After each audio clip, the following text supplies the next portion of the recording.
सब बता रहे हैं जब सरकार जाने का समय आ गया।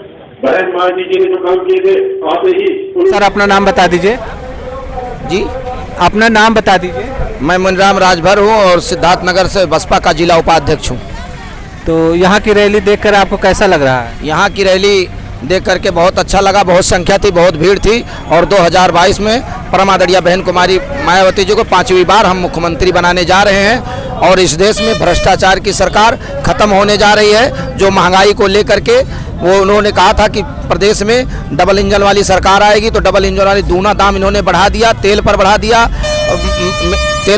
पेट्रोल पर बढ़ा दिया, डीजल पर बढ़ा दिया, गैस पर बढ़ा दिया। तो सर आप इस रैली से आपको क्या उम्मीद दिख रही है? रैली में जो है क्या आपने सुना, कुछ बताएंगे? हमारे परम आदरणीय माननीय सतीश चंद्र मिश्रा जी ने कहा, बहुत अच्छी भाषण उन्होंने दिया और हम इस रैली से खुश होकर के कम से कम 1.5 लाख जनता इस रैली में थे और हम लोग बहुत खुश हैं इस रैली से। और सतीश मिश्रा जी की जो है बातें, कौन सी बातें आपके दिल को छू गई, बताएंगे? जैसे सतीश मिश्रा जी ने हम लोगों को कहा और बहुत अच्छी उनके बातों को, विचारों को हम लोगों ने सुना। कोई एक विचार बताएंगे उनके सबसे अच्छी विचार जो आपको लगा? हमको उनकी अच्छी बातें, विचार जो लगा, जो ब्राह्मण समाज को जोड़ते हुए वो बताया कि 2007 में ब्राह्मण समाज बहुजन समाज के साथ था और पूर्ण बहुमत की सरकार बनी थी। इन बार भी ब्राह्मण समाज उनके साथ है लगातार और हम लोग 2022 में बहन जी की सरकार बनाएंगे। सर अपना नाम बताइए। और मेरा नाम शशि प्रकाश है। कहाँ से हैं आप? हम रजापुर सराइया संत कबीर नगर से। तो ये रैली में आए हैं जी। ये रैली कहाँ हो रही है? रैली किस जगह है? बस्ती मंडल में है, बस्ती में। बस्ती में है। तो ये पहली बार रैली में आए कि और बार? नहीं, हम लोग तो पूरा आज लगभग 40 साल हो गए हमको रैली करते हुए। रैली करते 40 साल हो गया है। तो इस रैली से क्या आपको उम्मीद दिख रही है? आप इस रैली से हमारा आगाज हो गया है कि बहन जी की सरकार बनेगी। ठीक ठीक है। और कोई बोलना चाहता कुछ? आप और कुछ आप बोलना चाहते? बोल दो भाई। आप कुछ बोलेंगे? आप नहीं, बहन जी की सरकार अब की बार बनाना है हम लोग। थोड़ा अपना नाम बता दीजिए। मनोज कुमार, सेक्टर अध्यक्ष हूँ मैं और हम पिपरा हसनपुर संत कबीर नगर जिला से आए हुए हैं। अल्ताफ आलम के दिशा निर्देश के से अब की बार हम लोग बहन जी का सरकार बनाना चाह रहे हैं और बनेगा भी। हमारा नाम पवन गौतम है, हम रानीपुर से आए हैं। यहाँ पे ये बसपा की रैली हो रही है? जी है सर, वहाँ पे ये रैली में आए हैं? जी सर। तो कितना देर रैली में थे? लगभग 5 घंटा। 5 घंटा थे। तो क्या समझ में आया रैली देखने के बाद आपको? समझ में आया बहुत सब कुछ बहन जी मायावती के बारे में। क्या जाने आपको क्या अच्छा लगा? जो आपने रैली में बातें सुनी, क्या आपको अच्छा लगा? सब कुछ हमें अच्छा लगा। यहाँ का भीड़ और यहाँ के बातें और यहाँ का मंडप सब हमको सब भीड़ बातें अच्छा लगा। तो कैसा लग रहा है आपको? बहुत अच्छा लग रहा है हमको। ठीक है। तो आपका वोटर लिस्ट में नाम आया कि नहीं? अभी नहीं, अभी तो नहीं आया है। तो कैसे समर्थन देंगे मायावती जी को? हम सबको बताएंगे और अपना हमारा समर्थन नहीं पूरा रहेगा, लेकिन हमारा सिर्फ वोट नहीं। क्या बताएंगे? क्या आपने सुना? कुछ खास बातें कुछ समझ में आए तो एक लाइन बता दीजिए। कोई बात एक लाइन याद हो आप बता दीजिए। तो याद तो नहीं, बता तो देंगे, खैर हमको इतना याद नहीं है। और आपके साथ में कौन कौन है? हमारे साथ बहुत लोग हैं। तो वो 1-2 लोग बुला। रानीपुर कहाँ है? रानीपुर ये? बस बेलाड़ी के बगल। बेलाड़ी के बगल। हमारा नाम विजय कुमार है। माइक यहाँ हम पकड़े रहेंगे, आप बोलते। अब बताइए। विजय कुमार। कहाँ से आए हैं? रमापुर से। ये रमापुर कहाँ है? ये है रमापुर बेलाड़ी के पूरब। तो बसपा की रैली में आए हैं? जी जी। तो कितनी देर आपने रैली को सुना है? हमने पूरी रैली को सुना है। तो आपको क्या बातें अच्छी लगी? बहुत सब बातें अच्छी लगी। कोई खास बात जो सतीश मिश्रा जी ने बोला है, कोई खास बात आपको याद? बोले हैं सब खास ही बात बोले हमारे लिए। नहीं, 1-2 बातें जो याद हो हमारे दर्शकों को आप बताना चाहते हैं, कोई 1-2 बात तो बता सकते हैं। देखिए, पहला नंबर आरक्षण के बारे में, बेरोजगारी है जी, मोदी जी ने जो किया है ये भी हमें अच्छा लगा। और सर्वजन समाज लेकर के चल रहे हैं, ये भी अच्छा लगा। हमारी पार्टी में से बसपा में हम लोग संतुष्ट हैं, सुरक्षित हैं। तो आपको क्या लग रहा है 2022 अब क्या होगा? उम्मीद तो ये किया जा रहा है 2022 में बसपा की सरकार आएगी। देशराज। कहाँ से आए हैं? कप्तानगंज 308 विधानसभा, जहीर अहमद जिम्मी प्रत्याशी। ठीक है। तो आप रैली देखने आए सतीश मिश्र जी का, तो आपको क्या लगा? बहुत अच्छा लगा और सारी बहुत भारी जनसंख्या देखा, जनसमूह बहुत बड़ा था। वो तो हम दिखाएंगे, वीडियो में दिखाएंगे क्योंकि हमने रिकॉर्ड किया है।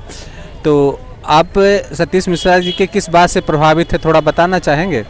इनके जो भाईचारा बना हो, उनके भाईचारा के भाषण से हम लोग संतुष्ट हैं, ब्राह्मण समाज भी संतुष्ट है, इसी से हम लोग संतुष्ट हैं। क्या बातें आपको अच्छी लगी? उनके अंदर जात बात की जो है, जात बात की कोई जो उनके अंदर जो है वो भावना नहीं है। हाँ, हम लोग ये कहना है उनके जात बात की कोई भावना नहीं है, सबको साथ में लेकर चलना चाहते हैं, चाहे छोटे वर्ग के लोग हो चाहे जो बड़े वर्ग के लोग, सबको साथ में लेकर चलना है। हम लोग इसी से खुश हैं कि उनके विचार भावनाओं से हम लोग बहुत खुश हैं। जो है वर्तमान सरकार से आप कैसे नाराज हैं? हम लोग उससे बहुत नाराज हैं क्योंकि उन्होंने ना नौकरी देने के लिए कहा था, ना नौकरी दिया जो है, ना किसी को जो रोजगार दिया।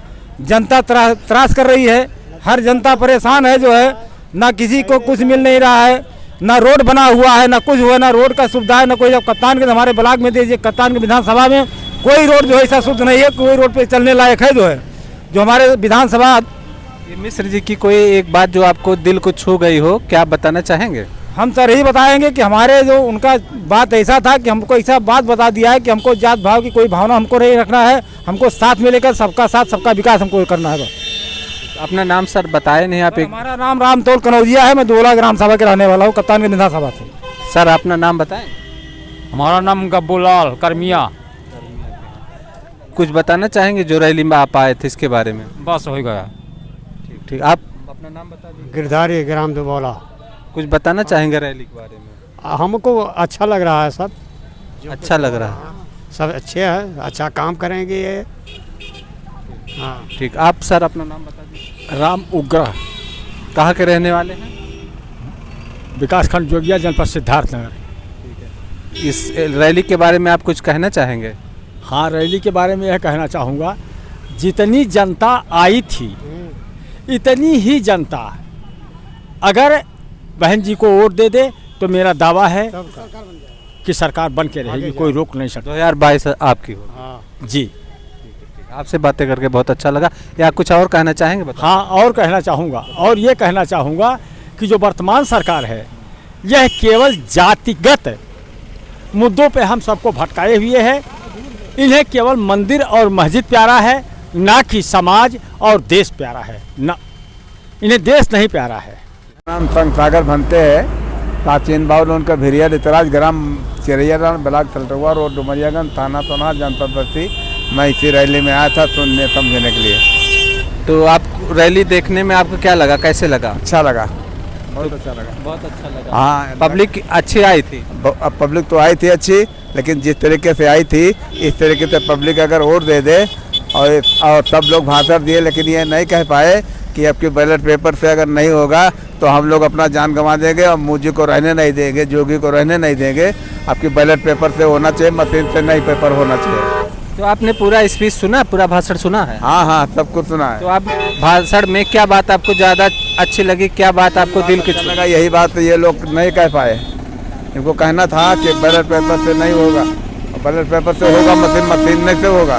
बैलेट पेपर का जो है समर्थन करना चाहिए, मशीन का विरोध करना चाहिए। हाँ, विरोध करना चाहिए, जो कि इस भाषण में लोगों ने हाँ कभी कोई आदमी कहा ही नहीं, कोई आदमी बोला ही नहीं, सब लोग बगल मंच पे बैठे थे, देखे होंगे आपने? हाँ देखे थे। हाँ, लोगों ने बोला नहीं, जबकि बोलना जरूरी था। हमें समय मिला होता तो हम और कुछ बोलते। ठीक ठीक ठीक। मेरा नाम अली हुसैन है भैया। कहाँ के रहने वाले हैं? अब सल्टुआ ब्लॉक रुधौली विधानसभा है। तो ये बसपा की रैली में आए हैं आप, कितनी बार रैली में गए? पहली बार आपकी? आज पहली बार भैया। पहली बार आए हैं। तो रैली देखने से आपको क्या लगा, कैसे लगा? अब भैया यहाँ मजमा देखने के बाद जो है सब अच्छा दिखाई दे रहा है। अब उसके आगे हम तो भविष्यवाणी है नहीं कि बता सकते हैं। नहीं, ठीक ठीक। क्या बातें आपको अच्छी लगी सतीश जी की? अरे जो भी बोले अच्छे बोले, किसी के खिलाफ नहीं बोले, अपने लोग में वही जो बात बोलना चाहिए वही बोले हैं। तो वर्तमान सरकार से आप कैसे दुखी हैं या खुश हैं, बताएंगे? अब हम लोग ना दुखिए हैं ना सुखिए हैं भाई, हम लोग क्या बता सकते हैं उसमें, जो हम लोग का कोई लाभ थोड़ी ना है। जो सरकार बनेगा वो करेगा वही हम लोग पाएंगे। कोई भी सरकार हो, चाहे बसपा हो, चाहे सपा हो, चाहे भाजपा हो। गलत कह रहे हैं पाड़े जी? ठीक है ठीक है। तो हाँ ठीक ठीक। आप कुछ बोलना चाहें? अपना परिचय बता दीजिए। आप कुछ बोलना चाहें? हम लोग से कोई दिक्कत नहीं भैया। हाँ, अभी है कि हम लोग जैसे हमारे एक जनी हरिनंदन पांडे जी हैं, उनसे जुड़े हैं, उनके जो खास में है ये मिश्रा जी हैं वो, इसलिए हम लोग भी आए थे सर। हाँ, अरे प्रमुख है ना भैया, तो वो भी प्रधान जी हैं। कृपा शंकर श्रीवास्तव है। मैं पिछले 15 सालों से भारतीय जनता पार्टी के कार्यकर्ता के रूप में काम कर रहा था।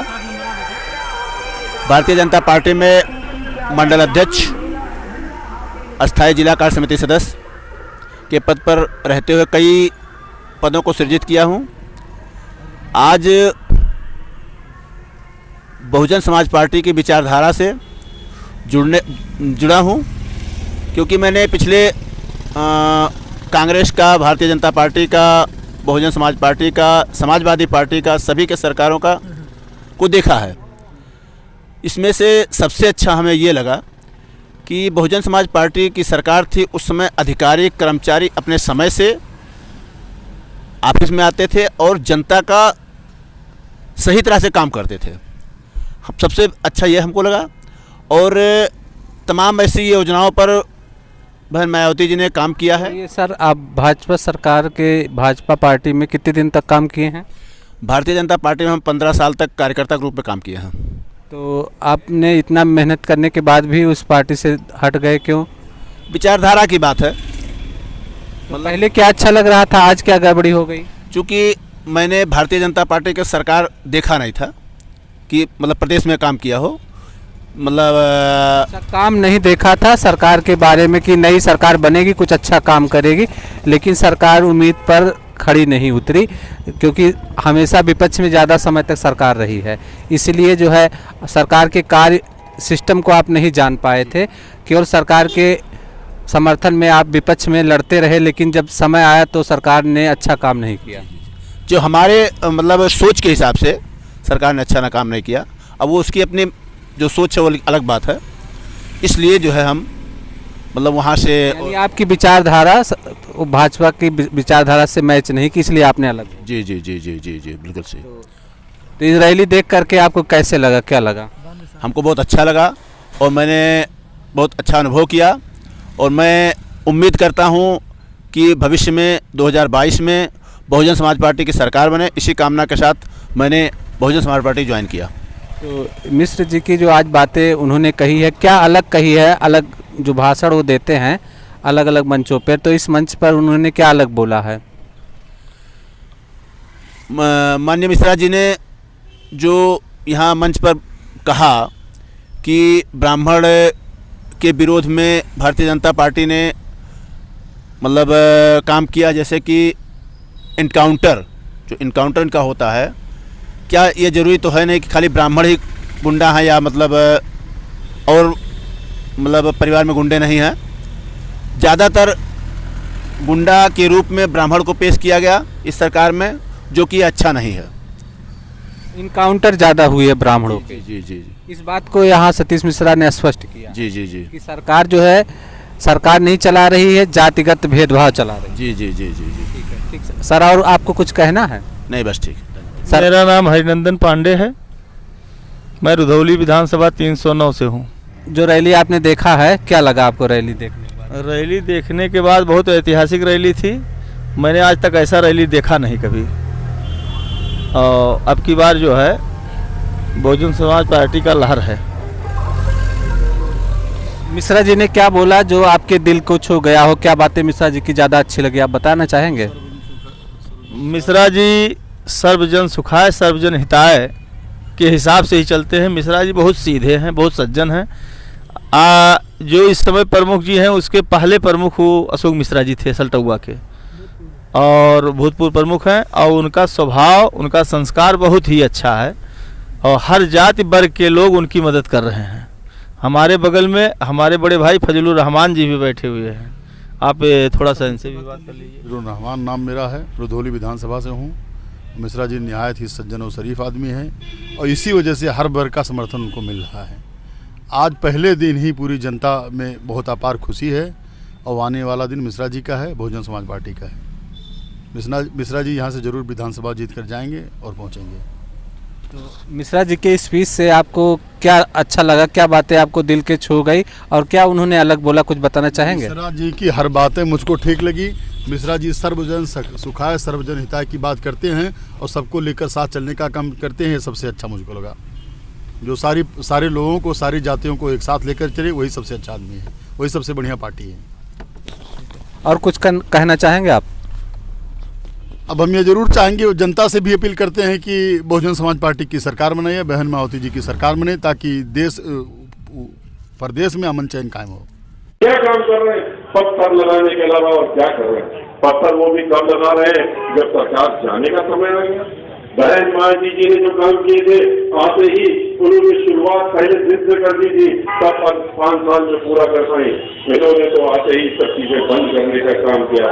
गरीबों का मजाक उड़ाते हैं, दलितों का मजाक उड़ाते हैं, उनके घरों में जा करके ये झूठे कहते हैं कि हम खाना खा रहे हैं, मीडिया को ले जाते हैं, तस्वीर खिंचवाते हैं और उसके बाद क्या करते हैं तो ये नहीं बताते। जब मीडिया को ले जाते हैं चिल्लाते रहते हैं, माँ रोती रहती, बिलखती रहती है, शरीर हमको दे दो, मृत शरीर दे दो, कम से कम उसका दाह संस्कार कर ले। लेकिन वो भी नहीं दिया और वो देने से मना कर दिया। और क्यों मना कर दिया? क्योंकि मुख्यमंत्री के कार्यालय और मुख्यमंत्री जी स्वयं लखनऊ में बैठ करके और मॉनिटर कर रहे थे और जिला मजिस्ट्रेट को वो कह रहे थे कि मैं टेलीविजन में देख रहा हूं, किसी भी हालत में इस लड़की का शरीर इनके घर वालों को नहीं मिलना चाहिए। और उसके बाद क्या हुआ? उनके आदेशानुसार जिलाधिकारी ने एक कांस्टेबल जीवन भर अपने को माफ नहीं कर पाएगा। वो 2-3 कांस्टेबल जो थे जिनके हाथों में, जिनको कह दिया गया कि ले जाओ और इस शरीर को ले जा करके और खेतों में और वहां मिट्टी का तेल डाल करके उसको जला दो। और वो दृश्य भी सबने देखा, पूरे प्रदेश के लोगों ने देखा, देश के लोगों ने देखा, विदेशों में भी लोगों ने देखा, हर जगह छपा, अखबारों में छपा, विदेशों के अखबार में छपा कि एक ऐसा देश है जो कि भारतवर्ष है और जिसमें एक प्रदेश है, उत्तर प्रदेश है, जहां के मुख्यमंत्री स्वयं अपनी देखरेख में और वहां पर एक दलित समाज की लड़की का इस तरह से दाह संस्कार करवा रहे थे। क्यों? क्योंकि वो कहते हैं क्योंकि जो लोग उसमें फंसे हुए हैं, जो मुलजिम है वो हमारे अपने हैं, हमें उसको सुरक्षा देनी है, वो फंसने ना पाए, इसलिए ऐसा काम करो। आपने देखा किस तरीके से आज इन्होंने वोट तो लिया था महिलाओं के नाम से, महिलाओं से कहा था कि हम तुम्हें सुरक्षा देंगे, हमको तुम वोट दे दो, हम तुम्हारी रसोई सस्ती कर देंगे, हम तुम्हारा गैस सिलेंडर देने का काम करेंगे और बहुत सस्ते में दे देंगे, हमको वोट दे दो। महिलाएं उन्होंने जाकर के वोट देने का काम कर दिया। उसके बाद उनको क्या मिला? उत्तर प्रदेश की महिलाओं को इन्होंने क्या दिया? इन्होंने वोट तो मांग लिया, वोट ले लिया। आज उत्तर प्रदेश में, ये हम नहीं कहते हैं, ये इनकी खुद की सरकारी रिपोर्ट कहती है, एनसीआरबी की, उठा के देख लीजिए, हर 2 घंटे में उत्तर प्रदेश में एक महिला के साथ बलात्कार हो रहा है, उसके साथ दुराचार हो रहा है। क्या यही सुरक्षा मांगी थी इनसे? यही इसीलिए वोट दिया था इनको? गैस सिलेंडर की बात कर रहे थे, गैस सिलेंडर एक बार पकड़ा दिया, 200 रुपए का गैस सिलेंडर 1300 का पहुंचाने का काम किया, 100 के ऊपर पार करा दिया। मिट्टी का तेल और डीजल 100 के पार करा दिया, जिसकी वजह से हर चीज महंगी हो गई, चाहे वो रसोई का अनाज हो और चीजें हो, सब की सब महंगी हो गई और पूरी महिलाओं की रसोई की कमर टूट गई। ये वो लोग हैं जो वादे तो करते हैं लेकिन उसके बाद क्या करने का काम करते हैं। इसी जगह बहन मायावती जी की याद करिए, बहन मायावती जी की सरकार में महिलाएं कितनी सुरक्षित थी वो भी याद करिए। रात के 12 बजे भी अगर किसी महिला को चौकी थी वो सोचती नहीं थी, लड़कियां भी निकल जाती थी घर से, अगर उनका काम था कोई वो सोचती नहीं थी और घर से इसलिए निकल जाती थी निडर होके क्योंकि वो जानती थी कि कोई उनकी तरफ गलत निगाह उठा के नहीं देख सकता। क्यों? क्योंकि उत्तर प्रदेश की मुखिया बहन मायावती जी हैं, ये उनके दिमाग में रहता है। लेकिन आज क्या हो रहा है? आज किसानों के साथ में क्या हुआ? किसके साथ धोखा नहीं दिया? किसानों से वोट लिया, 2 गुना तुम्हारी आमदनी कर देंगे, हमको वोट दे दो। भोले भाले किसान, उन्होंने वोट दे दिया। उसके बाद क्या हुआ? उन्होंने 25 रुपए गन्ना का दाम 1 महीने पहले बढ़ाया जब चुनाव आ गए, और वो भी मिलेगा नहीं उनको। वो अगली सरकार में जो भी होगा वहां वो 25 रुपए मिलने की बात होगी, 5 रुपए सालाना, इतना रुपया बढ़ाया करने का भारतीय जनता पार्टी ने। इसके पहले समाजवादी पार्टी ने 15 रुपए बढ़ाए थे 5 साल में। लेकिन बहन मायावती जी ने किसानों से तो कोई वादा नहीं किया था कि हम 2 गुनी आमदनी कर देंगे, जैसा इन्होंने पार्लियामेंट के अंदर भी कहा था, चुनाव के पहले भी कहा था हम तो 2 गुनी आमदनी कर देंगे। लेकिन बहन मायावती जी ने ये बात तो नहीं कही थी।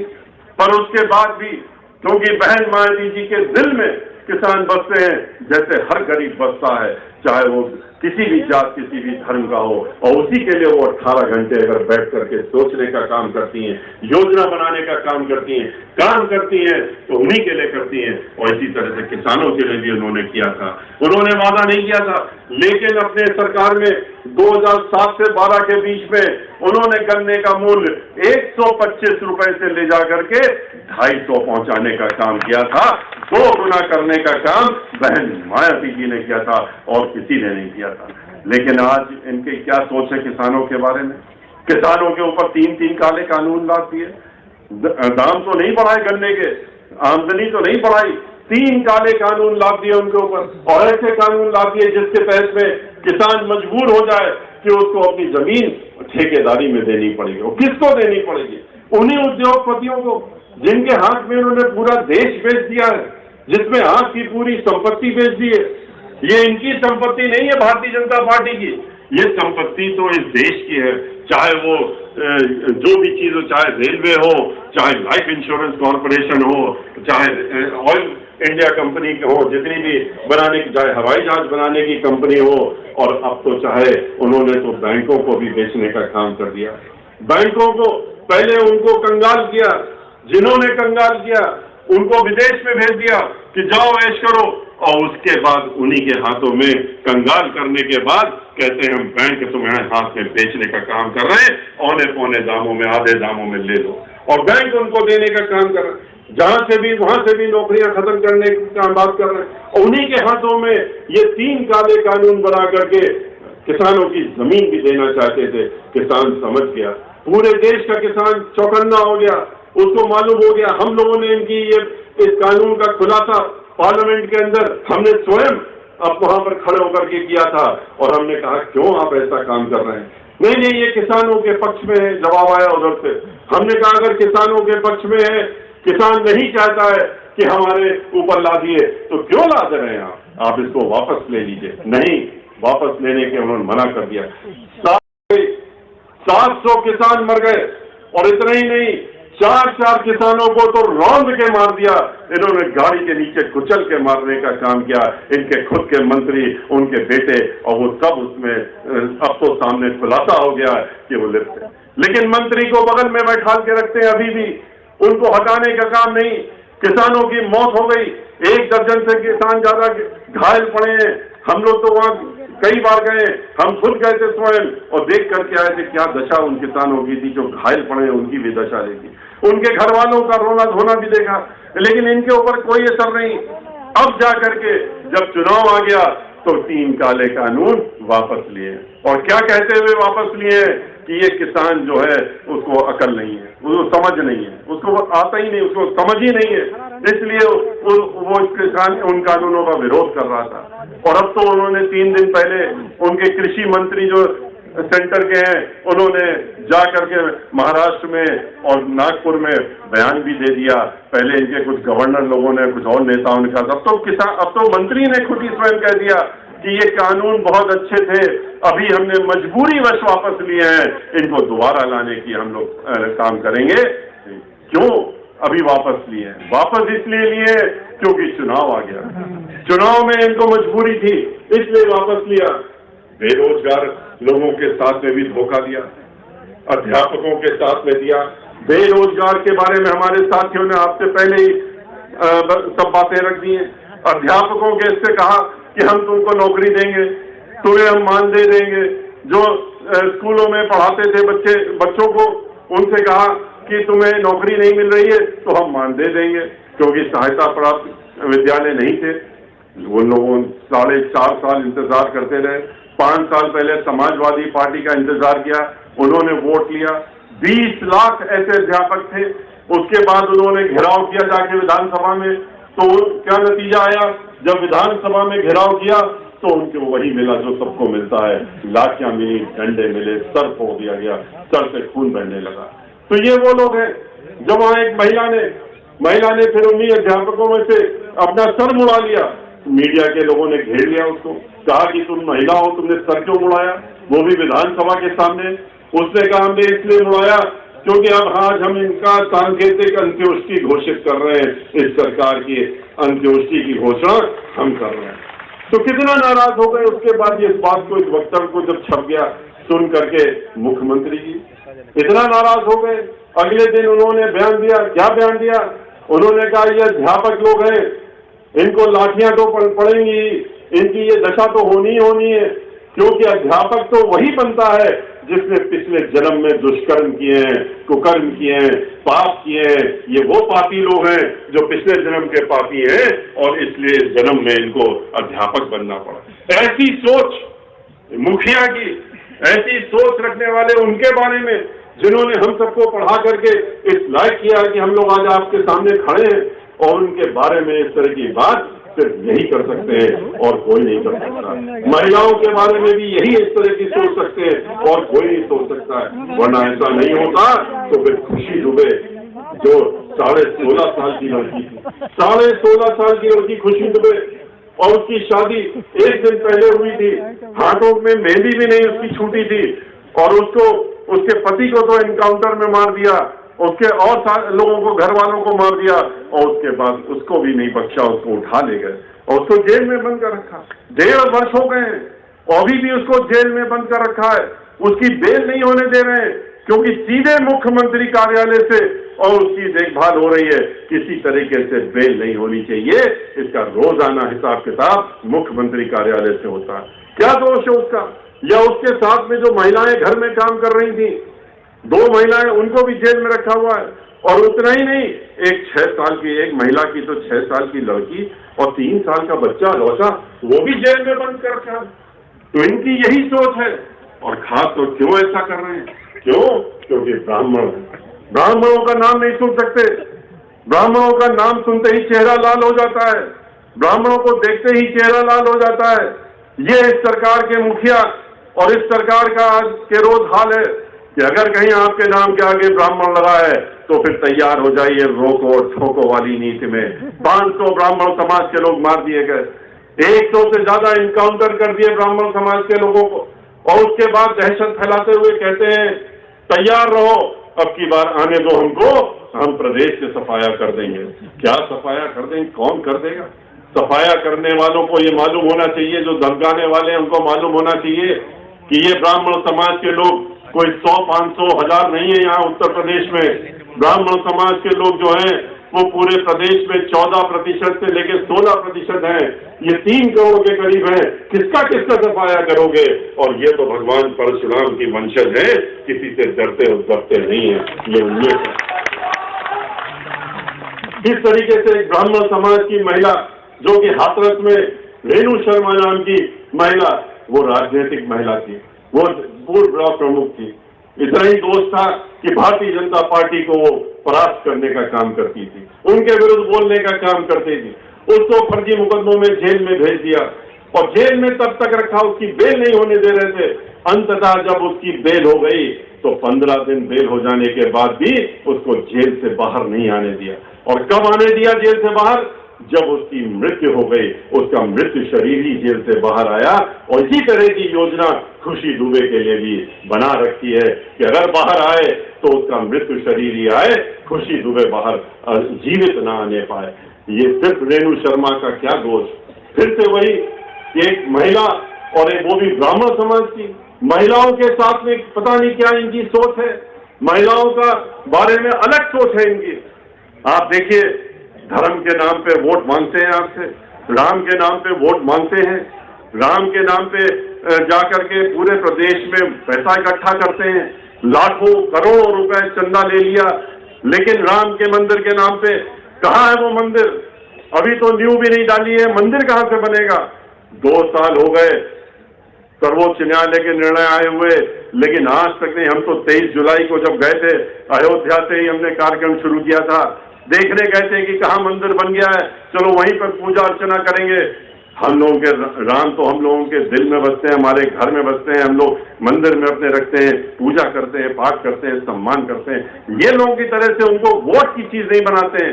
लेकिन जब अयोध्या गए तो पूरे अयोध्या नगरी का बेहाल देखा, और राम के नाम पे लाखों करोड़ रुपए जो इकट्ठा किए थे वो पार्टी में चले गए होंगे। राम के लिए, मंदिर के लिए तो कुछ भी नहीं हुआ था। वहां नींव खुदना भी शुरू नहीं हुई थी। वो बात दूसरी है कि 23 जुलाई को हम गए तो 24 जुलाई को मुख्यमंत्री जी भी वहां पहुंच गए पीछे पीछे, जब हमने खुलासा कर दिया इनका चेहरा खोलने का काम किया, इनके धर्म का चेहरा खोलने का काम किया, मुखौटा हटाने का काम किया, तो वहां जाकर के नींव खुदवाने के लिए 4-6 मजदूर लेकर के, फावड़ा लेकर के पहुंच गए और कहा कि खोदना शुरू कर दो भाई, नींव खोदना शुरू कर दो। जब नियति नहीं है, राम को तुमने वोट के नाम पे रखा हुआ है और राम का नाम लेते हैं, सीता का नाम नहीं लेते हैं। महिलाओं से पता नहीं क्या दिक्कत, राम का नाम लेंगे, सीता का नाम नहीं लेंगे, जबकि हम लोगों के यहाँ तो राम बिना सीता तो राम है ही नहीं, सीता बिन राम तो हो ही नहीं सकते। सीता, हम लोग किसी से मिलते हैं, किसी से अभिवादन करते हैं, सीताराम करते हैं, राम का नाम खाली नहीं लेते हैं, सीता के साथ में लेते हैं, राधा कृष्ण कहते हैं, हम लोग पार्वती जी का नाम लेते हैं, जब शिव जी का नाम लेते हैं। लेकिन ये लोग खाली राम का नाम लेंगे। इसीलिए आप देखिए, इनके किसी भी नेता को, किसी भी, चाहे वो धर्म का चोंगा पहने हो, चाहे वो कोई भी हो, जो इनके मठ के लोग हों या कहीं और के लोग हों, मठ वाले तो कहते ही हैं कि हम तो ऐसे भी तिलक नहीं लगाते हैं, चुटियां नहीं रखते हैं, जनेऊ धारण नहीं करते हैं, और ऐसे लोगों को हम अपने साथ में नहीं रखते हैं। लेकिन ठीक है, मत रखो, अपना समुदाय चला रहे हो चलाओ, अपना तौर तरीका चला रहे हो चलाओ, लेकिन महिलाओं को तो सम्मान दो। बहन मायावती जी की जब सरकार थी तो जहां पर सीता मैया रही थी जाके बिठूर में, जा करके आप लोग देखिए, अगर नहीं गए हैं वहां पर जा करके, अगर हम लोगों ने अयोध्या में समग्र विकास उस समय किया था, वहां पर जो 14 कोसी परिक्रमा होती, उसकी सड़क को बना करके चौड़ीकरण करते हुए ठीक किया था। पूरे अयोध्या में अगर हमने सीवर लाइन और वाटर लाइन बिछाने का काम किया था, सरयू नदी के तट पे घाट ठीक करने का काम किया था, हम लोगों ने सीवेज ट्रीटमेंट प्लांट लगाने का अगर काम किया था, तो इसके साथ साथ में हम लोग बिठूर में भी गए और वहाँ वाल्मीकि आश्रम को हम लोगों ने ठीक करने का काम किया। वाल्मीकि आश्रम और मंदिर बनाने का वहाँ जो बना हुआ था, जीर्ण हालत में था, उसको ठीक करने का काम किया। सीता रसोई बनाने का काम किया, लव कुश का बनाने का काम किया, और 150 करोड़ रुपए खर्च करके वहां पर समग्र विकास करने का काम बिठूर में भी हमने किया। बोले क्या, हम लोग वोट की चीज नहीं मानते हैं इसको। वृंदावन में हम लोग गए, वृंदावन में ना पहले कभी काम हुआ ना उसके बाद हुआ। 550 करोड़ रुपए खर्च करके बहन मायावती जी की सरकार में वहां पर समग्र विकास अगर हुआ तो वो बहुजन समाज पार्टी की सरकार में हुआ। चाहे वो पूरे वृंदावन में सीवेज लाइन डालने का काम हो, पानी की लाइन डालने का काम हो, 29 किलोमीटर की परिक्रमा का जो हम लोगों ने सड़क बनाने का काम किया, चाहे वहां पर 100 बेड का अस्पताल बनाया, विधवा आश्रम बनाया, बस अड्डा बनाने का काम किया, वहां पर बिजली घर देने का काम किया, मेला देने का काम किया, हर तरह का जो भी वहां पर लोगों ने बात रखी थी पूरा करने का काम हम लोगों ने किया। लेकिन वोट नहीं मांगा उसके नाम पे। हम लोगों ने जो भी धर्मस्थली, किसी भी धर्म के लोग हैं, हर धर्मस्थली पे चले जाइए, उसका विकास करने का काम किया। लेकिन वोट के लिए कभी भी हम लोगों ने नहीं किया। जैसे राम को वोट की वस्तु मानते हैं, वोट के नाम पे मांगते हैं, हम लोग दिल में रखते हैं, हम लोग अपने मंदिरों में रखते हैं। घर के बाहर निकलने का रास्ता ढूंढने लगे। जो ये बुलडोजर दिखा रहे हैं, जो बुलडोजर दिखा करके और तरफ से कार्यक्रम में अपने भाषणों में डराने का काम करते हैं, वो बुलडोजर का मुंह अब यहाँ की जनता अपने हाथ में उसका स्टीयरिंग लेकर के और बटन के नाम से और हाथी का बटन दबा करके और अपनी सरकार बना करके आप लोग खड़े होकर के दोनों हाथ उठा करके इस बात का इशारा कर दीजिए कि आप हमारे साथ में हैं और इस संकल्प को लेने का काम कर रहे हैं। आपके दोनों हाथों को देख करके, आपके जोश को देख करके हमारे अंदर हम लोगों के अंदर, सभी लोगों के अंदर ऊर्जा भर गई है। बहुत बहुत धन्यवाद, बहुत बहुत धन्यवाद। इसी के साथ मैं विदा लेता हूँ आपसे। जय भीम, जय भारत, जय परशुराम।